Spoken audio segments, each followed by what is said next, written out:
Gostaria de convidar aos irmãos a abrirem a sua Bíblia no livro de 1 Samuel. Vamos abrir no capítulo 8. Okay. Nós iremos extrair lições da vida do rei Saul. E antes de nós lermos a palavra de Deus, dentro do possível, aqueles que puderem, eu convido mais uma vez a nos colocarmos de joelhos e pedir a iluminação do Espírito Santo. Senhor nosso Deus, nós estamos com a Tua palavra aberta diante de nós e pedimos neste momento que o pregador possa desaparecer para que o Senhor seja glorificado. É a nossa oração em nome de Jesus. Amém. Geralmente quando nós pensamos no rei Saul, não é algo bom que vem na nossa mente, porque nós bem sabemos o fim da sua vida. Ele foi um homem que se rebelou contra a vontade de Deus, perseguiu Davi e morreu perdido eternamente.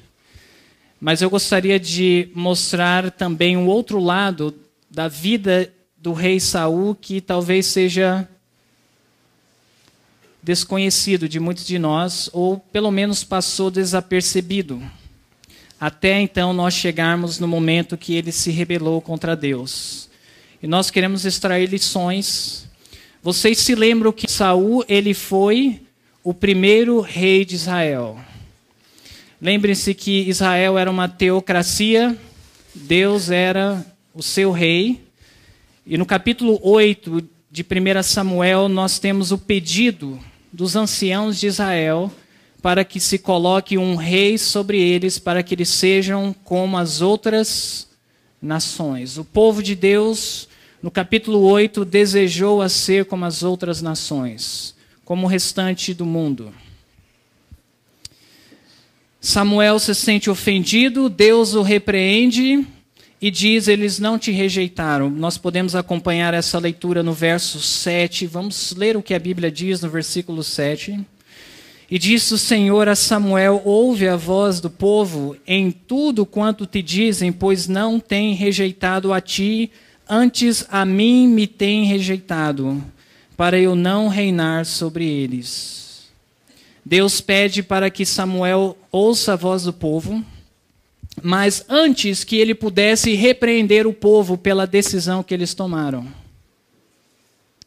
para que não houvesse desculpa, depois que eles vissem que o caminho tinha sido errado, para que não houvesse nenhuma desculpa em dizer que Deus não havia enviado um profeta para adverti-los.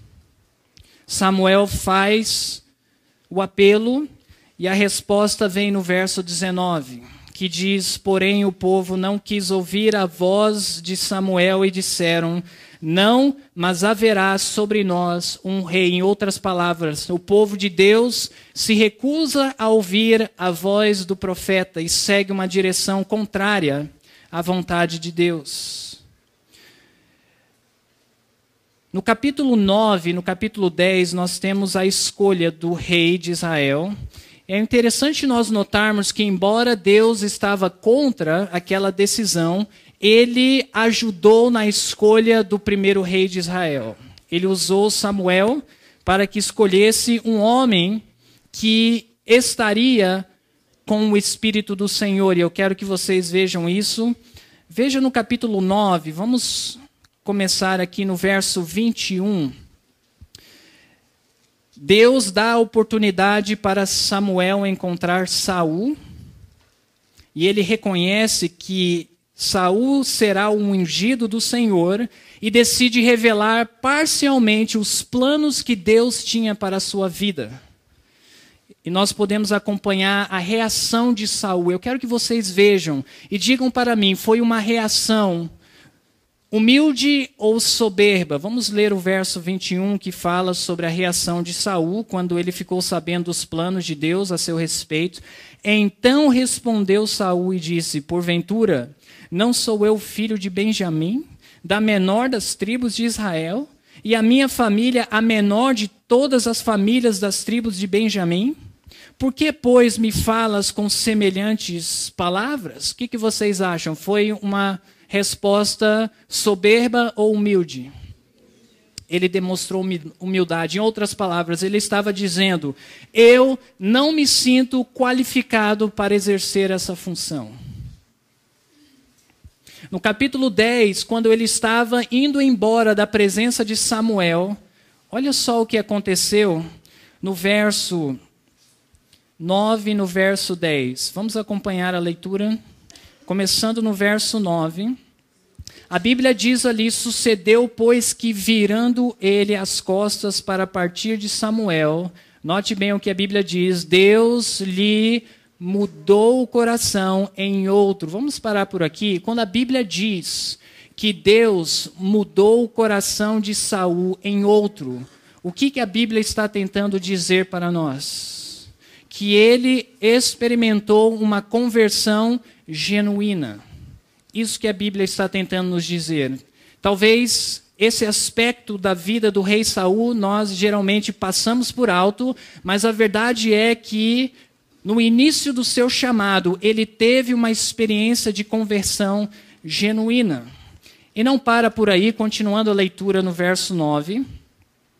Ali diz: e todos aqueles sinais aconteceram naquele mesmo dia. E no verso 10, e chegando eles ao outeiro, eis que um grupo de profetas lhe saiu ao encontro. Note o que aconteceu com Saul. E o Espírito de Deus se apoderou dele e profetizou no meio deles. Ele não somente estava convertido, mas ele foi batizado com o Espírito Santo. Vocês conseguiram ver isso aqui na palavra de Deus, sim ou não? O Espírito de profecia nos diz a respeito desta situação: o Senhor não permitiria que Saul fosse colocado numa posição de confiança sem o que Deus não permitiria? Iluminação divina. Deveria receber um novo chamado. E o Espírito do Senhor veio sobre ele. E o efeito foi que ele se, note o que diz, transformou num novo homem. Deu o Senhor a Saul um novo espírito, outros pensamentos, objetivos, desejos diferentes dos que ele tivera antes. Isso está em Cristo Triunfante, na página 153. Em outras palavras, quando Deus chama, ele capacita o chamado. E o primeiro rei de Israel, por mais que o fim da sua vida nós sabemos qual foi, no início do seu chamado, era um homem de Deus. Vamos continuar. No capítulo 10, nós podemos observar que houve uma escolha pública. Lançou-se sorte, não para Samuel saber quem era o rei, não para Deus saber quem era o rei, mas para que o povo soubesse quem é que tinha sido elegido para ser ungido como rei de Israel. Finalmente, a sorte caiu em Saul. E eu quero que vocês vejam o que aconteceu nessa ocasião, que ele foi escolhido publicamente como rei. No capítulo 10, observem no verso 24. Então disse Samuel a todo o povo: vedes, já a quem o Senhor escolheu? Pois em todo o povo não há nenhum semelhante a ele. Então jubilou todo o povo e disse: viva o rei. Vamos pular para o verso 26 agora. E foi também Saul a sua... Para onde que Saul foi?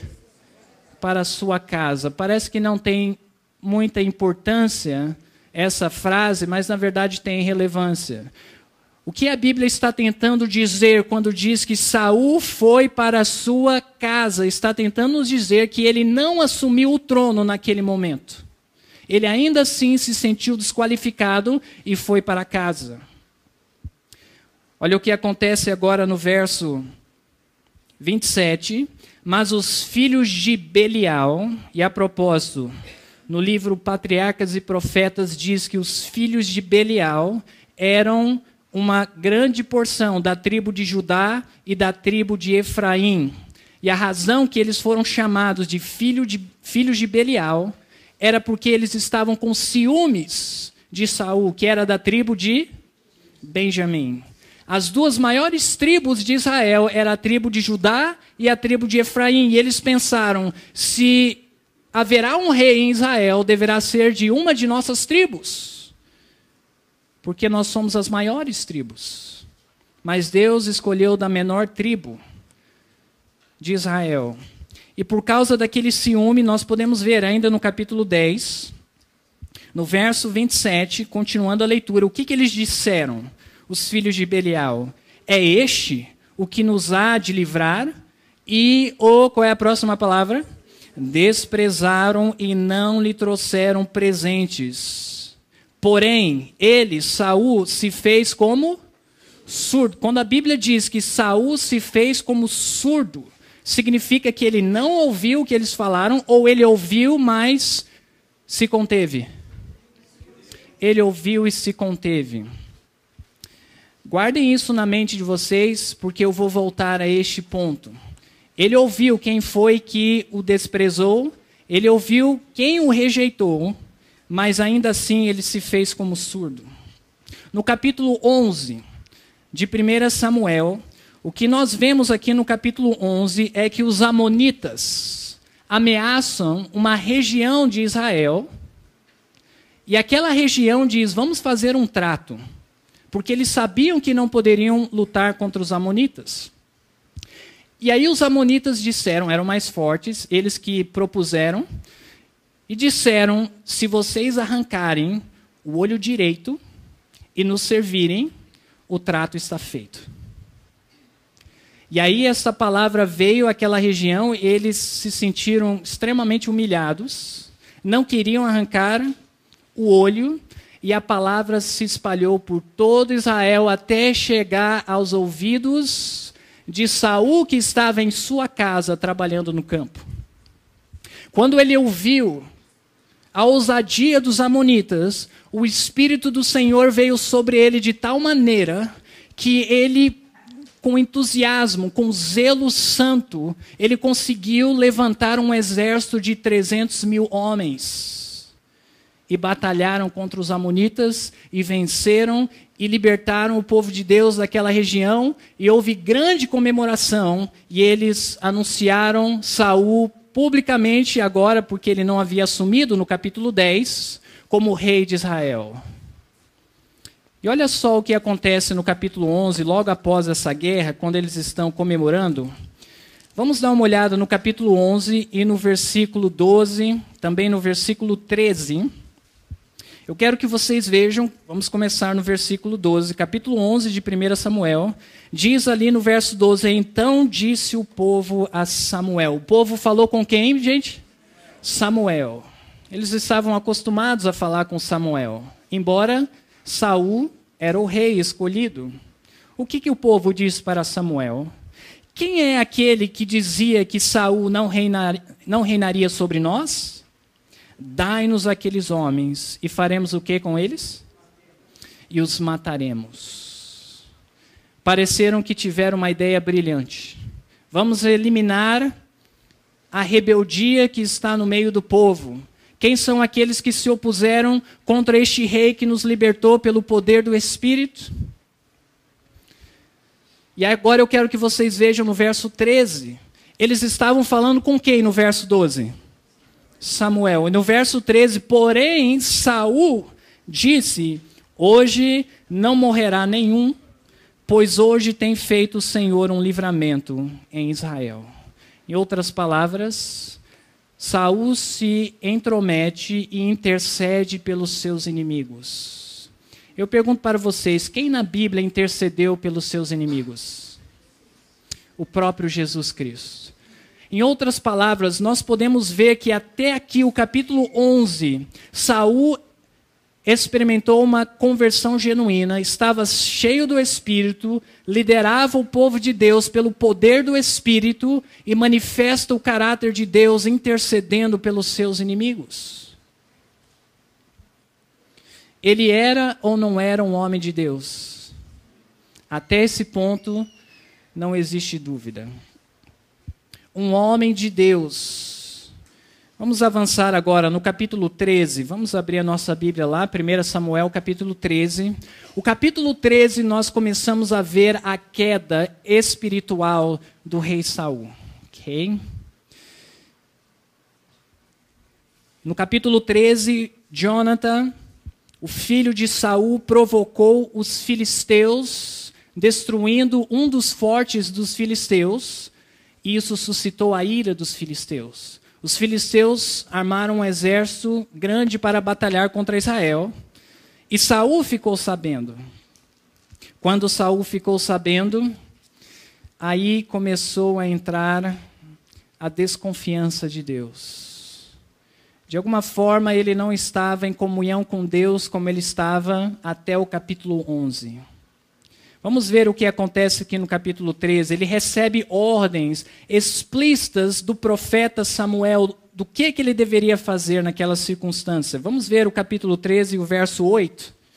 Os filisteus estavam preparados para batalhar contra Israel.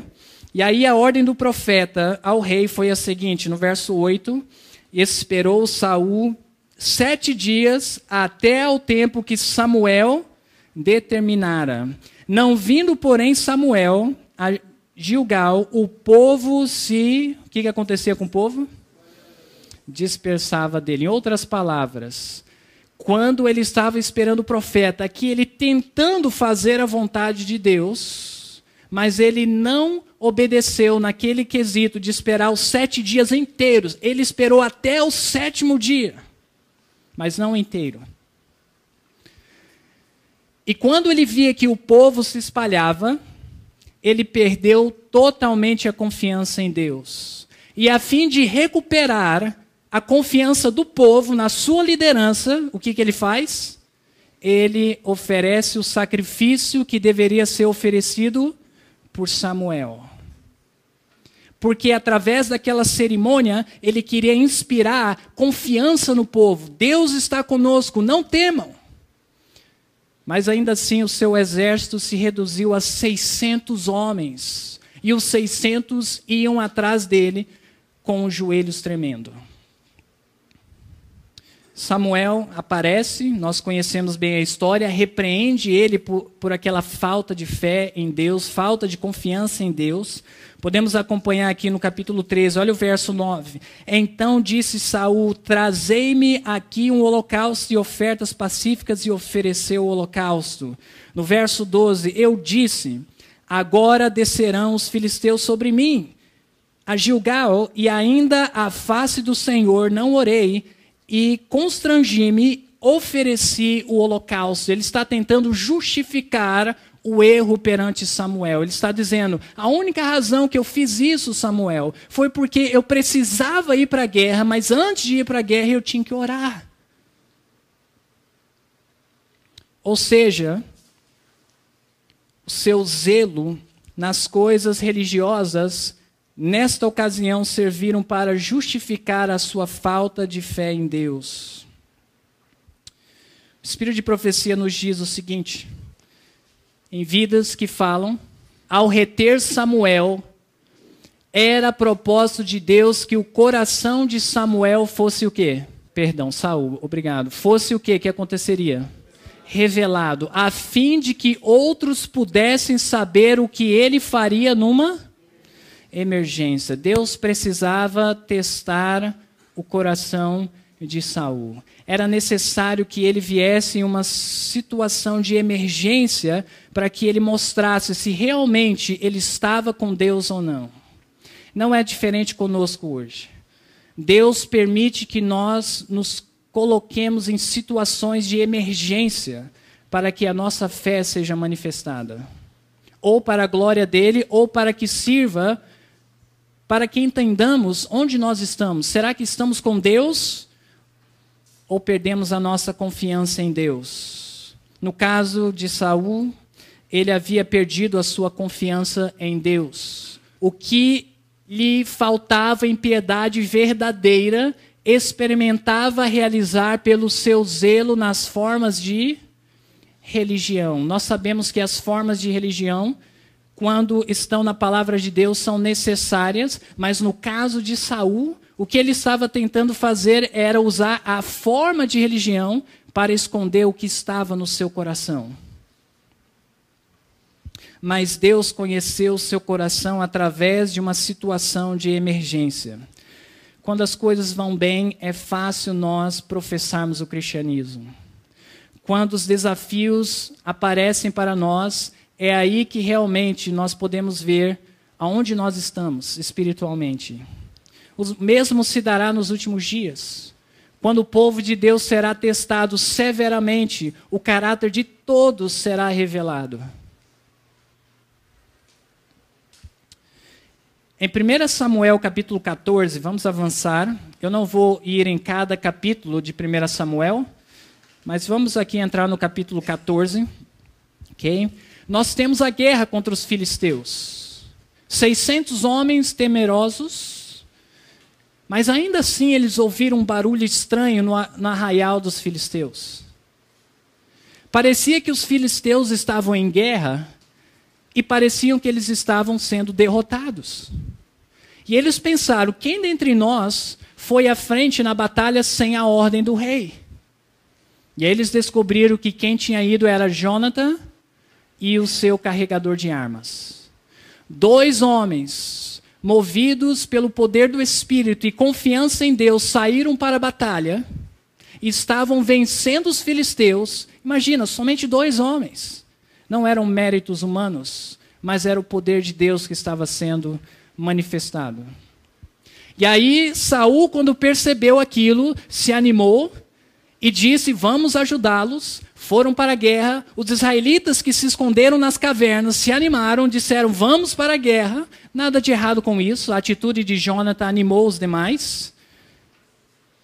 Mas Saul tentou ganhar a glória daquela vitória para si. Ele sabia que Jonathan tinha operado aquela vitória com o poder de Deus. Será que Jonathan precisava da ajuda de Saul nesse momento e seu exército de 600 homens? Sim ou não? Ele não precisava. Ele não precisava, não por ele, mas porque ele estava atuando através do poder de Deus. Mas tudo bem, a ajuda veio. Mas com a ajuda veio o desejo de ser exaltado. Olha só o que acontece no verso 24 do capítulo 14. Saul precipitadamente faz um voto que oprimiu os seus próprios liderados.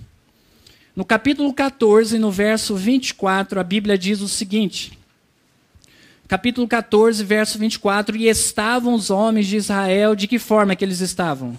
Já exaustos naquele dia, porquanto Saul conjurou o povo, dizendo, maldito o homem que comer pão até a tarde, antes que, note só o que diz a Bíblia, me vingue de meus inimigos. Por isso todo o povo se absteve de provar pão. Ou seja, eles passaram o dia inteiro em batalha contra os filisteus, estavam cansados, precisavam se alimentar. Mas o rei disse, ninguém vai comer pão. Em outras palavras, ele estava tentando mostrar sua autoridade como rei naquela batalha, que era uma batalha já ganha através de Jonathan. E o povo estava desfalecendo, obviamente isso atrapalhou que eles perseguissem os filisteus. E no verso 45, nós sabemos que alguém comeu, sem saber, desobedeceu a ordem do rei. Quem foi que comeu um pouco de mel? Foi o próprio Jonatas. Okay? Ele comeu aquele mel e diz que o Senhor o providenciou para ele. E ele se fortaleceu, aquilo fez bem para ele. As palavras chegaram até Saul. E aí ele ficou irado com seu próprio filho e a fim de manter a sua autoridade. Lembra que ele não queria sacrificar os filhos de Belial, que se opuseram contra ele? Agora ele estava disposto a sacrificar o seu próprio filho para mostrar que ele tinha autoridade. Olha o que diz no verso 45. Vamos ler juntos. Capítulo 14, no verso 45. A Bíblia diz ali, porém o povo disse a Saul, morrerá Jonatas, que efetuou tão grande salvação em Israel? Nunca tal suceda. Vive o Senhor, que não lhe há de cair no chão um só cabelo da sua cabeça, pois com Deus fez isso hoje. Assim o povo livrou a Jonatas para que não morresse. Em outras palavras, o povo se rebelou contra a autoridade do rei. Porque o rei estava sendo irrazoável. Ele estava agindo como um tirano. ele estava agindo de forma descontrolada e orgulhosa. E o povo resistiu e disse, sabe de uma coisa? Nós vamos passar por cima da sua autoridade e Jonatas não irá morrer. O Espírito de Profecia comenta sobre esse episódio da seguinte forma: Saul não podia aprender ou pretender a honra da vitória, mas esperava ser honrado pelo seu zelo ao manter a santidade de seu voto. Mesmo com o sacrifício de seu filho, queria impressionar os seus súditos com o fato de que a autoridade tal tinha de ser mantida. O livramento de Jonatas foi uma severa reprovação à precipitação do rei. Por vezes nós podemos agir da mesma forma. Para manter a nossa autoridade, para mostrar quem é que manda, nós podemos oprimir aqueles que estão sob a nossa liderança. Isso se aplica desde o nível do nosso lar, a nível da igreja, na nossa empresa, no nosso trabalho. Nós devemos tomar cuidado de não sermos arrogantes a ponto de oprimir as pessoas para mostrar quem tem autoridade. Vamos continuar agora no capítulo 15. 1 Samuel, capítulo 15. Deus dá uma segunda chance para o rei Saul. E a segunda chance veio através do profeta Samuel, e a ordem foi que ele batalhasse contra quem agora? Os amalequitas. E a ordem foi clara. Veja só no verso 3 a ordem qual foi. Vai, pois, agora e fere a Amaleque e destrói. De que forma que ele deveria destruir? Totalmente a tudo que tiver, e não lhes perdoes. Porém, matarás desde o homem até a mulher, desde o menino até aos de peito, desde os bois até as ovelhas, e desde os camelos até aos jumentos. Em outras palavras, Deus deixou claro qual era a ordem, sim ou não? Era fácil obedecer a ordem do profeta. Mas nós sabemos que Saul foi com seu exército à batalha contra Amaleque. E eles mataram tudo, mas pouparam duas coisas. O que foi? Quem lembra? Os animais. E depois ele poupou o que mais? O próprio rei, ok? E é claro, ele veio ao encontro do profeta Samuel. Samuel chegou ao seu encontro e perguntou se ele havia feito o que Deus pediu. Ele tentou dizer que fez, mas aí Samuel ouviu o ruído dos animais e perguntou: o que é isso? E aí ele usa a desculpa que foi para o serviço de Deus. Foi para oferecer a Deus. Olha só o que Samuel diz no verso 22, verso bastante conhecido de nós. Ali diz o seguinte, capítulo 15 de 1 Samuel, verso 22. Então vocês estão acompanhando aí uma trajetória de queda espiritual e moral do rei Saul. Diz no capítulo 15, no verso 22, porém Samuel disse: tem porventura o Senhor tanto prazer em holocaustos e sacrifícios como em que se obedeça a palavra do Senhor? Eis que obedecer é melhor do que sacrificar, e o atender melhor é do que a gordura de animais. Em outras palavras, você não precisa desobedecer o assim diz o Senhor para agradar a Deus. O verso seguinte diz, porque a rebelião era o que ele havia cometido. Ele estava em rebelião contra Deus.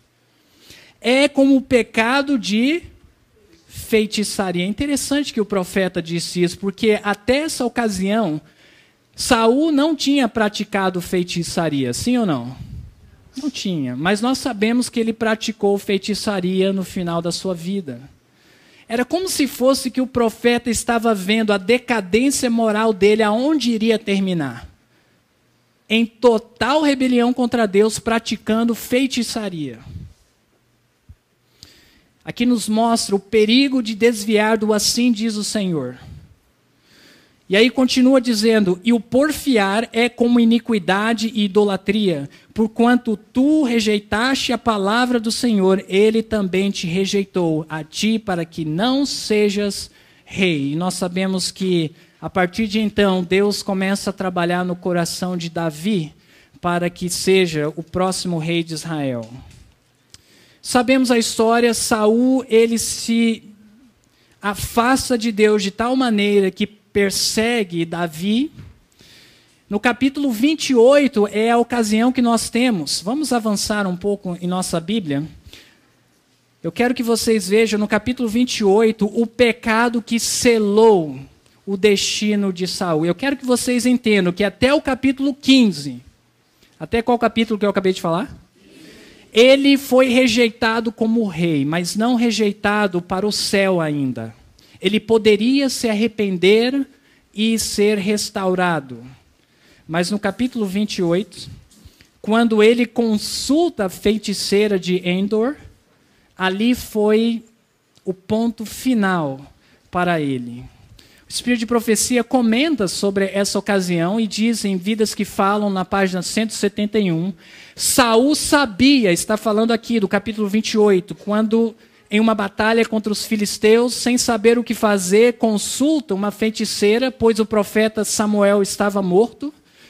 Neste último ato de consultar a feiticeira de Endor, ele cortava a partícula final que o prendia a Deus. Sabia que caso não tivesse antes, de maneira voluntária, se separado de Deus, este ato agora faria o quê? Selaria essa separação e a tornaria final. O copo de sua iniquidade estava cheio. Como indivíduo, a porta da graça fechou para Saul neste momento. Aqui ele já era um homem perdido por toda a eternidade. Capítulo 31, vamos ver mais uma ocasião da vida de Saul. No capítulo 31, na batalha contra os filisteus, seus filhos morrem e ele tira a sua própria vida para não dar o privilégio aos filisteus de o matarem. Nós podemos ler o que aconteceu no verso 8 e 9. Sucedeu, pois, que vindo os filisteus, no outro dia para despojar os mortos, acharam a Saul e a seus 3 filhos estirados na montanha de Gilboa. Verso 9. E cortaram-lhe a cabeça e o despojaram das suas armas e enviaram pela terra dos filisteus em redor, a anunciá-lo no templo dos seus ídolos e entre o povo. O que aconteceu com o rei Saul aqui? Nós podemos ver aqui a lição de um homem que poderia ter honrado o nome de Deus, poderia ter liderado a nação de Israel para que vindicasse o caráter de Deus, trazendo vergonha para o nome de Deus. Por que será que os filisteus cortaram a cabeça dele e levou para a sua região e colocou no templo dos seus ídolos? O que eles estavam tentando dizer com essa atitude? Os nossos deuses são maiores do que o Deus de Israel. Essa era a mensagem que eles estavam transmitindo. Que lição nós podemos aprender da vida de Saul? O Espírito de Profecia nos diz da seguinte forma: a história do primeiro rei de Israel apresenta um triste exemplo do poder do quê? Dos maus hábitos nos verdes anos, ou seja, na juventude. Em sua mocidade, Saul não amou nem temeu a Deus. E aquele espírito impetuoso, não adestrado à submissão em seus primeiros anos, estava sempre pronto para rebelar-se contra a autoridade divina. Notem bem claro que o problema de Saul foi que, quando ele se converteu, ele não esperava que os seus hábitos da mocidade iriam tentar subjugá-lo novamente. Ele não esperava que iria enfrentar uma batalha contra o próprio eu. se converteu, se encheu do Espírito, liderou na causa de Deus, mas os seus defeitos de caráter cultivado durante a mocidade começaram a apelar novamente. Se ele subjugasse pela graça de Deus, não chegaria onde chegou, mas ele começou agora a acariciar sentimentos pecaminosos e a sua decadência moral foi inevitável. Continua dizendo, mas não podem os homens durante anos perverter as faculdades que Deus lhe deu e então, quando quiserem efetuar uma mudança em si, encontrar tais faculdades frescas e desembaraçadas para seguirem um caminho inteiramente oposto. Patriarcas e Profetas, na página 458. A lição para nós é clara, irmãos. Quando nós entregamos a nossa vida a Cristo, nós temos que entender que aquele que perseverar até o fim, este será salvo. Perseverar em relação ao quê?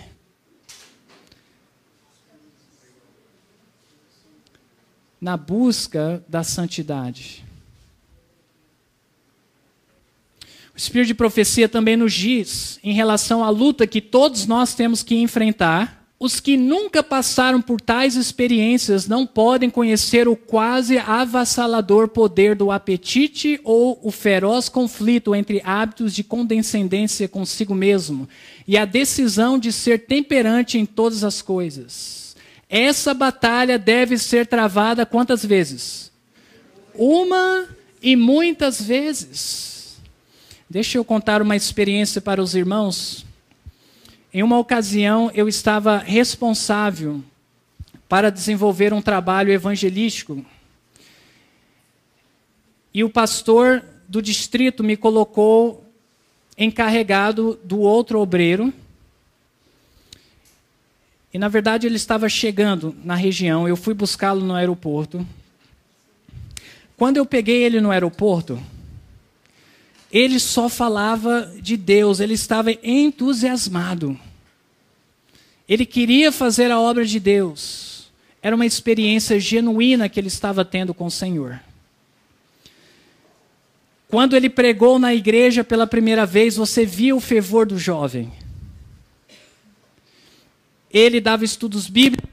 E aí, de repente, eu comecei a notar que esse jovem, ele começou a se desanimar. Começou a se isolar. Uma vez eu dando o estudo bíblico para uma senhora sobre arrependimento, eu notei que ele começou a chorar e aquilo, toda aquela circunstância estava me deixando desconfortável. Ele se isolava, estava desanimado, não fazia questão de pregar. Em um estudo sobre arrependimento, ele, na frente do contato bíblico, começou a chorar. E um dia eu fui conversar com ele no seu quarto. E ele pediu, só um momentinho, eu tenho que talvez ir ao banheiro, eu não me lembro o que ele precisava fazer. E eu fiquei no quarto dele. E eu fiz algo que até hoje eu não sei se foi certo ou errado, mas eu me sentia responsável pelo trabalho. E eu precisava saber o que estava acontecendo. Então, quando ele foi, o computador dele estava aberto, eu rapidamente olhei na história dos websites que ele acessava. E eu vi vários websites de pornografia. E eu tirei, ele voltou, nós conversamos. Na ocasião não mencionei nada para ele do que eu tinha visto. Depois de algumas semanas, um pregador convidado da igreja liga no meu telefone e diz: Giancarlo, eu achei aqui na igreja uma garrafa de bebida alcoólica. Você sabe o que está acontecendo? Eu disse, eu sei o que está acontecendo. Eu contei para ele a situação, pedi para que ele mantivesse a descrição para que os membros não ficassem sabendo sem necessidade. O obreiro acabou se retirando do campo. Mas o que aconteceu com esse jovem? Será que ele não se converteu verdadeiramente? Eu acredito que ele teve uma conversão genuína. Mas o que ele não esperava era que os seus hábitos pecaminosos, cultivados na sua adolescência, iria agora tentar clamar pela soberania. Muitos entram na batalha contra o eu sem esperar. Quando nós conhecemos a mensagem adventista, nós conhecemos e ficamos com tal empolgação, tal ânimo, nós costumamos a chamar do primeiro amor.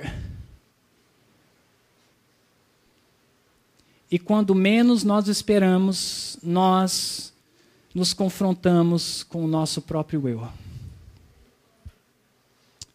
Qual seria a solução? Será que Deus pode nos ajudar na batalha para a santificação? Não existe dúvida. O Espírito de profecia nos diz o seguinte: devesse ele confiar em sua própria força e juízo, Saul agiria impulsivamente e cometeria graves erros. Mas se ele permanecesse de que forma? Humilde. Buscando, quão frequente?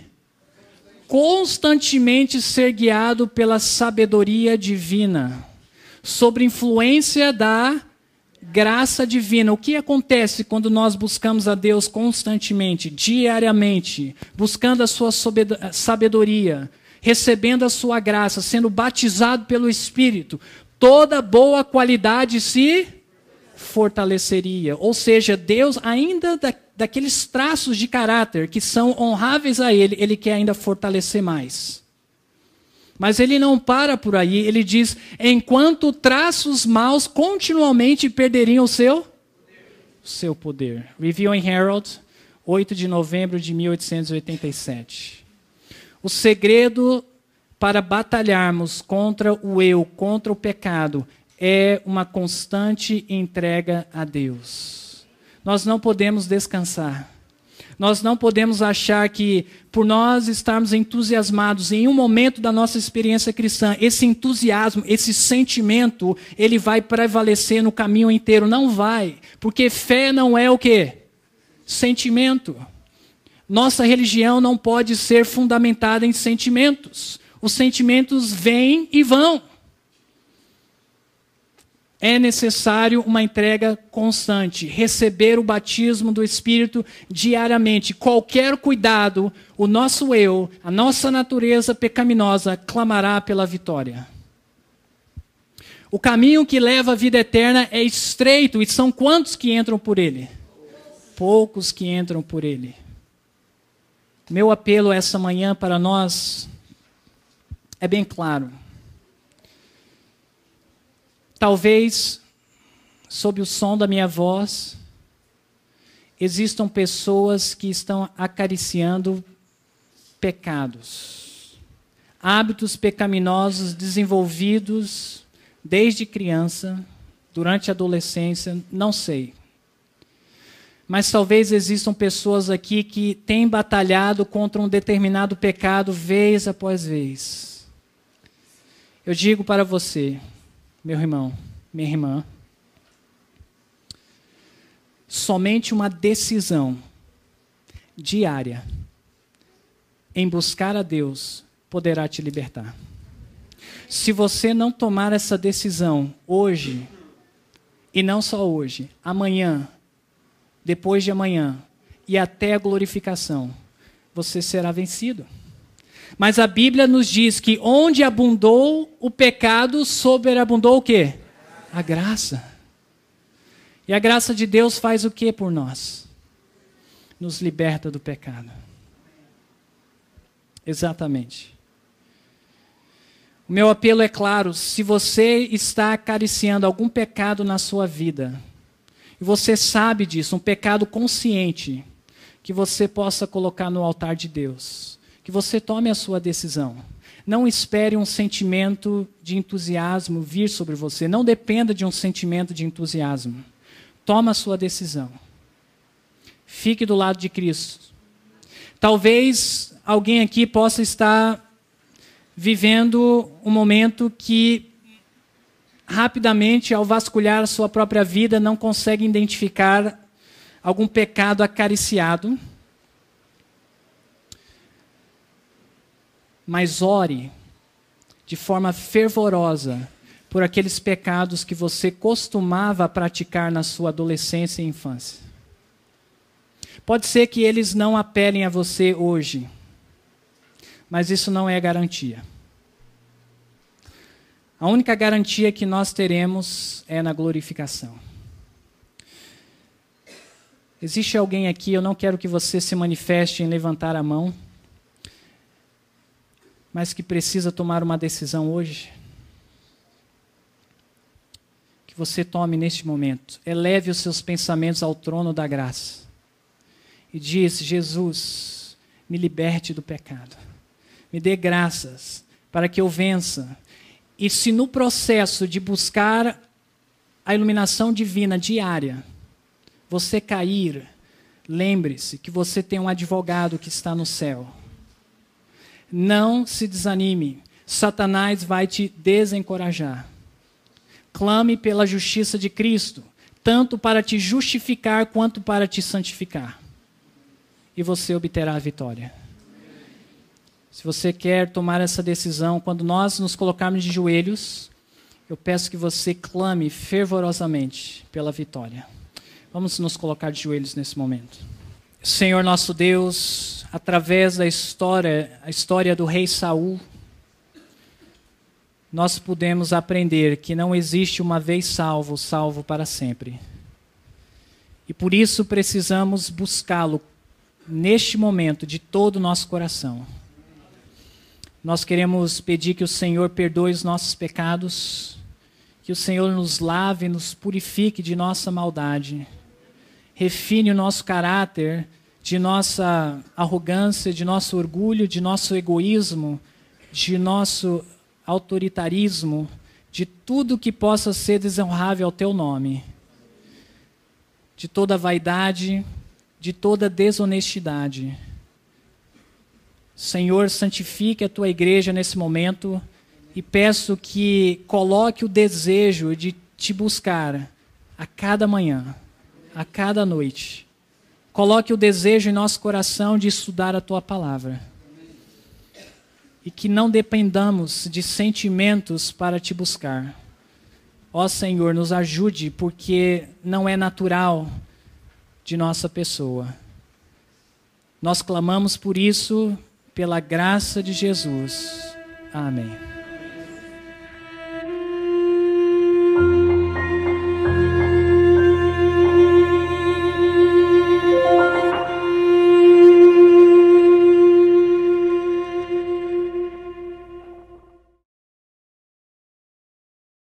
Não quis ouvir a voz de Samuel e disseram: não, mas haverá sobre nós um rei. Em outras palavras, o povo de Deus se recusa a ouvir a voz do profeta e segue uma direção contrária à vontade de Deus.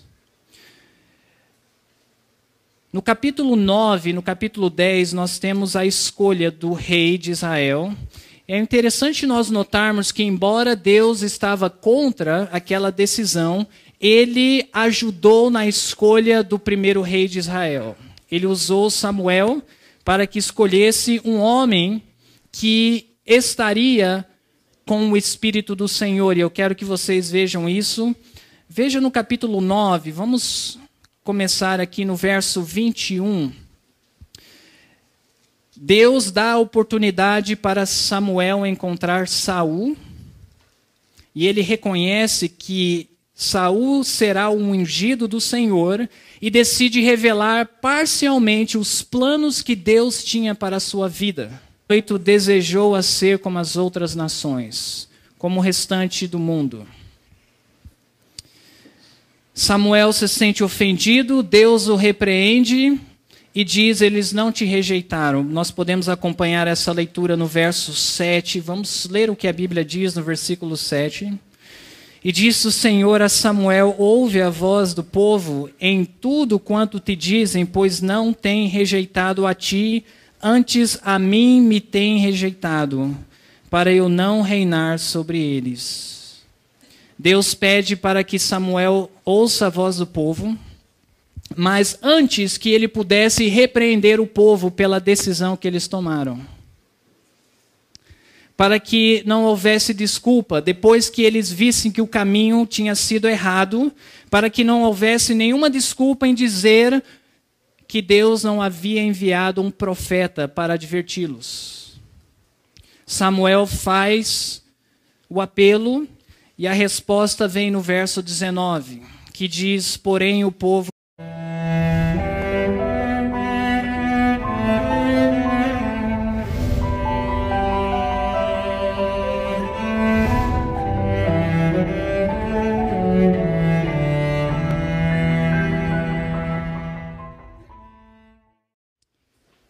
gostaria de convidar aos irmãos a abrirem a sua Bíblia no livro de 1 Samuel. Vamos abrir no capítulo 8. Okay. Nós iremos extrair lições da vida do rei Saul. E antes de nós lermos a palavra de Deus, dentro do possível, aqueles que puderem, eu convido mais uma vez a nos colocarmos de joelhos e pedir a iluminação do Espírito Santo. Senhor nosso Deus, nós estamos com a Tua palavra aberta diante de nós e pedimos neste momento que o pregador possa desaparecer para que o Senhor seja glorificado. É a nossa oração em nome de Jesus. Amém. Geralmente quando nós pensamos e nós podemos acompanhar a reação de Saul. Eu quero que vocês vejam e digam para mim, foi uma reação humilde ou soberba? Vamos ler o verso 21 que fala sobre a reação de Saul quando ele ficou sabendo dos planos de Deus a seu respeito. Então respondeu Saul e disse: porventura, não sou eu filho de Benjamim, da menor das tribos de Israel, e a minha família a menor de todas as famílias das tribos de Benjamim? Por que, pois, me falas com semelhantes palavras? O que vocês acham? Foi uma resposta soberba ou humilde? Ele demonstrou humildade. Em outras palavras, ele estava dizendo: eu não me sinto qualificado para exercer essa função. No capítulo 10, quando ele estava indo embora da presença de Samuel, olha só o que aconteceu no verso 9 e no verso 10. Vamos acompanhar a leitura. Começando no verso 9. No rei Saul, não é algo bom que vem na nossa mente, porque nós bem sabemos o fim da sua vida. Ele foi um homem que se rebelou contra a vontade de Deus, perseguiu Davi e morreu perdido eternamente. Mas eu gostaria de mostrar também um outro lado da vida do rei Saul, que talvez seja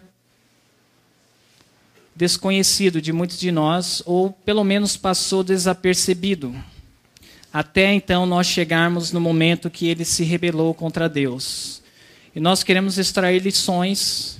Vocês se lembram que Saul, ele foi o primeiro rei de Israel. Lembrem-se que Israel era uma teocracia, Deus era o seu rei. E no capítulo 8 de 1 Samuel, nós temos o pedido dos anciãos de Israel para que se coloque um rei sobre eles, para que eles sejam como as outras nações. O povo de Deus, no capítulo 8,